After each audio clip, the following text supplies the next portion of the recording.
God bless you guys. It's Emmanuel here. I just wanted to come on here and let you guys know and just speak to you guys a little bit because I was reading Isaiah 38, and what interested me was the fact that we find Isaiah the prophet going to Hezekiah, who is king of Judah at this time, and tells him, "Prepare your household and let them know you're going to die." Hezekiah, his reaction towards the response of Isaiah the prophet is mind blowing to me, because the Bible says that he turned his face to the Lord and cried out to God and reminded God of how faithful he was to God and how he was obedient, how he served the Lord. And he cried bitterly. And the Bible says that while he was doing that, the Lord heard him and told the prophet Isaiah to go back to Hezekiah and let him know that he had heard his cries. When I read this, I questioned, and I was talking to my friend about this. I said, what was it that Hezekiah had that when he cried out to God, God answered him? Because you see, there's times where we cry out to God, and there's times that God answers and God doesn't answer.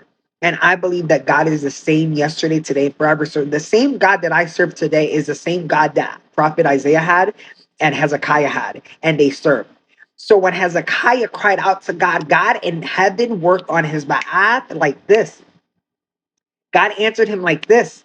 The Bible says that immediately after God heard the cries of Hezekiah, he goes and tells the prophet to go back to Hezekiah and let him know that God is going to give him 15 more years.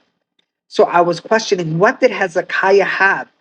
What did these men of old have that when they cried out to God, when they prayed to God, God would answer? Because I believe that they had something that this generation doesn't have, or at least we're not applying it or using it. And I think it's because Hezekiah was humbled enough. He humbled himself. He was transparent with God. He cried out to God. The prophet Isaiah worked in the spirit because of God. They were humble, they were transparent, and they were vulnerable to God and at his disposed to be used. I think if this generation needs something, it's to be humbled. It's to humble themselves. Literally, what the Bible says, less of me and more of you. I think that's what Hezekiah had. He was humbled. He was transparent to God. He cried out to God and was open and said, God, I allow you into my day-to-day life, into the ugly and the beautiful. This is what we need to do. Say, touch God's throne and get God working on our behalf. God bless you and take care.